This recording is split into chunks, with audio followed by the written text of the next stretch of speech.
Так, бізде айтады. Дыбыстың әртүрлі кедергілерден шағылып, естілу ұзақтығының артуы.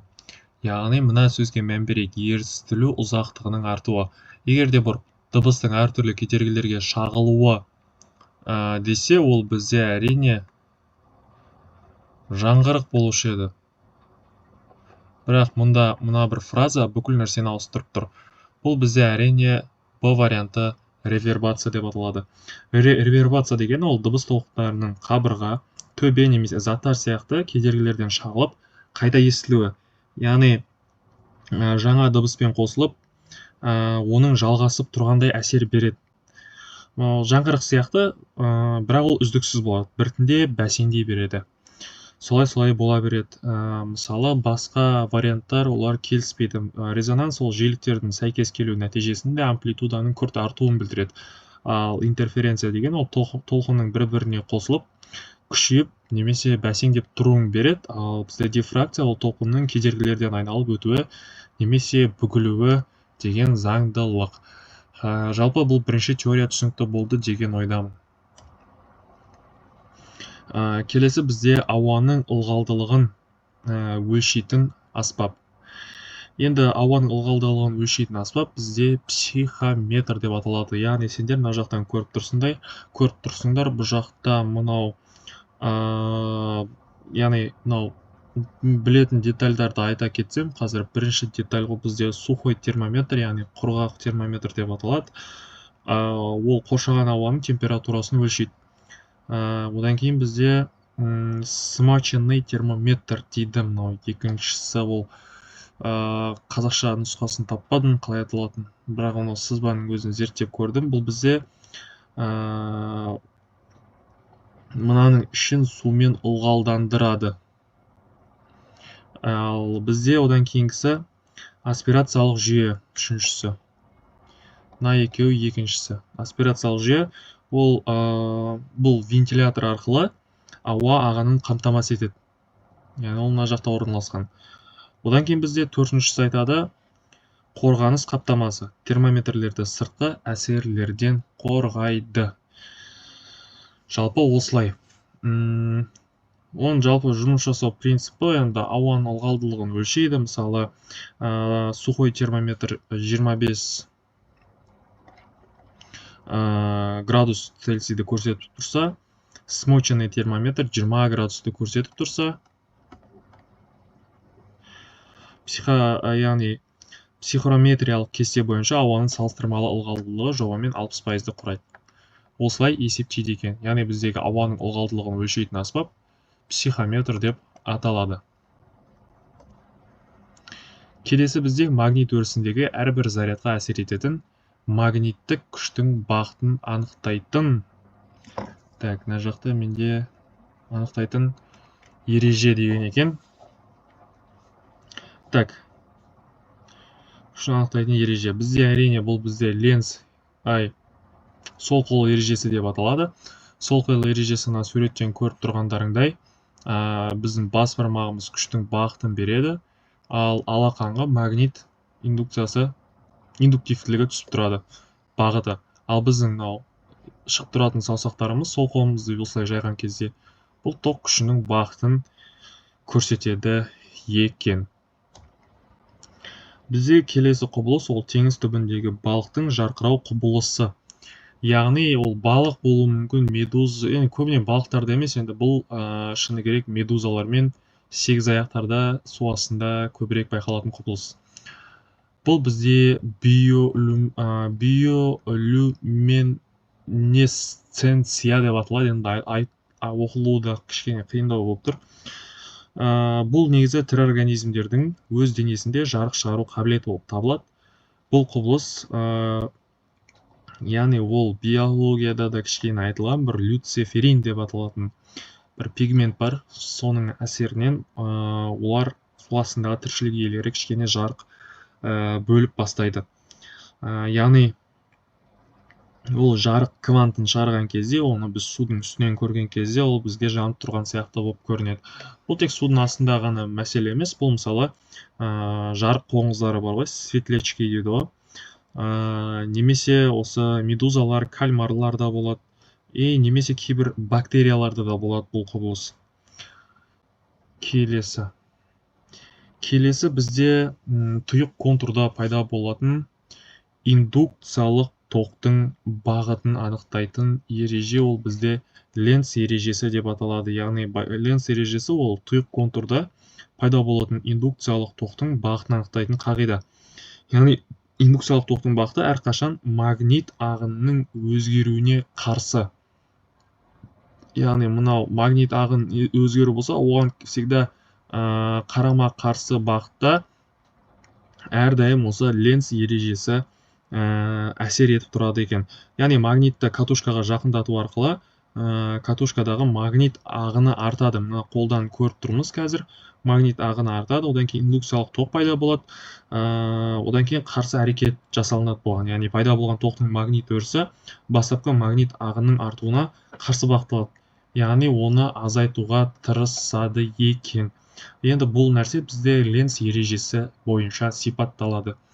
Есепті шығару барысында бұл құбылыс заңдылықты жиі қолданатын боласыңдар. Келесі бізде 6. 2F үлкен D үлкен F жағдайында жинағыш линзадан алынатын дененің кескінін сұраған екен. Яғни сендерге мынандай бір кестені дайындап қойған болатынмын. Осы кестені ашып дұрыстап қарасаңдар болады. Мінекей мынаны ішінен табайық. Міне байқасаңдар мынау тұр. F D ортасында кіші 2F-тен. Дәл өзі. Бұл бізде үлкейтілген, төңкерілген шын, яғни С варианты болады. Мына бір кестені сендер түсініп жаттап алсаңдар болады. Курстың ішінде немесе YouTube арналарында бұлардың әрқайсысын тоқталып жеке-жеке айтып өткен болатын. Енді мен қазір бір теорияны түсіндірем деп, мен барлығын айтып өте алмаймын өкінішке қарай. Келесі, металл өткізгіштің температурасы артса, оның кедергісі дейді. Яғни барлықтарын білесіңдер, кедергінің мына бір формуласын. 1 плюс делта. Не байқап тұрмыз? Металл өткізгіштің температурасы артса, яғни мынау температурасы артса, кедергісі дейді. Байқасақ, екеуі тура пропорционал. Біз бұл жағдайда не байқаймыз? Тура пропорционал. Кедергі артқан жағдайда, яғни бізде температурада артады деген құбылысты мына бір формуладан біз байқай алады екенбіз. Сонда біздегі дұрыс жауабы С, яғни артады деген жауап болады екен. Келесі бізде 8. Сұйықтың қозғалысына кедергі болатын қасиеті. Үйкеліс емес, сұйықтарға үйкеліс әсер етпейді. Ауырлық күші де емес. Сұйықтың тығыздығы мүмкін, сендер осыны дұрыс санаулары мүмкін. Иә, әрине, олардың қасиеттеріне, қозғалысына. Бірақ ол тығыздығы, ол сұйықтың, бір сөзбен айтқанда, ішіндегі қаншалықты қысым, қаншалықты екенін былайынан түсіндіретін нәрсе. Бірақ сұйықтың тығыздығы емес. Физикада бізде ол тұтқырлық ретінде қарастырады. Яғни орысша ол вязкость деп аталады. Міне, вязкость. Көріп тұрғандарыңдай, мына жақта тұтқырлығы температураға, тұтқырлығы әртүрлі сұйықтықтар көрсетіліп тұр, әртүрлі ағып тұр. Яғни оны біз кедергі жасалып тұрғанын осы фотодан байқай алады екенбіз. Міне, текущая жидкость с различной вязкостью, яғни тұтқырлығын мына бір аппаратпен осы сұйықтықты өзгерткен. Яғни бұл сұйықтықтың ішінде барлығының тығыздығы бірдей. Барлығының тығыздығы бірдей. Егер бұның тығыздықтары бірдей бола тұра әртүрлі құлап жатса, яғни сұйықтың тығыздығына қатысы жоқ екенін біз осы орайда түсінеміз. Бұл жақта олардың тұтқырлығы рөл ойнайды екен. Келесі бізде жиілігі ең көп электромагниттік толқын. Осы арада сендер физикадан мына бір лайфхакты жаттап алсаңдар болады. Сендерге тағы бір кесте дайындап қойдым. Ол рекург деп аталады. Рекург деген сөзді жаттап Р деп отқан радио толқындар, И инфрақызыл, К көрінетін жарық, У ультракүлгін, Р рентген, Г гамма сәулелері. Яғни рекургтың егер мына басынан бастап рекургтан төменге қарай түсетін болсақ, бұл жиіліктің төмендеу реттілігі деп айтсам болады. Жоқ, жиіліктің өсу реті. Жиіліктің өсу реті рекургтың басынан басталады. Ал толқынның ұзындығы, толқынның өсуі рекургтың астынан басталады. Осылай жаттасаңдар болады. Өйткені бізде гамма сәулесі толқында ең қысқа болып саналады, ол өсе береді. Радио толқында ол ең ұзыны болып саналады. Ал біздің жағдайда жиілігі деген.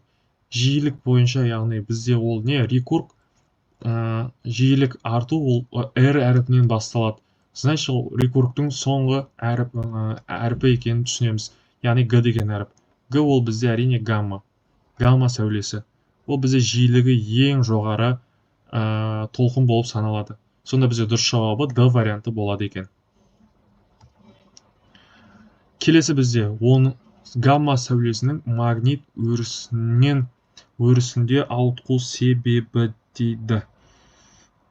Так, енді бұл жақта былай түсіндірсек болады. Гамма сәулесі, яғни бұл жақта заряд жоқ. Сендерге тағы да бір кесте дайындап қойдым. Альфа сәулесі, бета сәулесі және гамма сәулесі. Гамма сәулесі ауытқымайды, себебі бұда заряд мүлдем жоқ.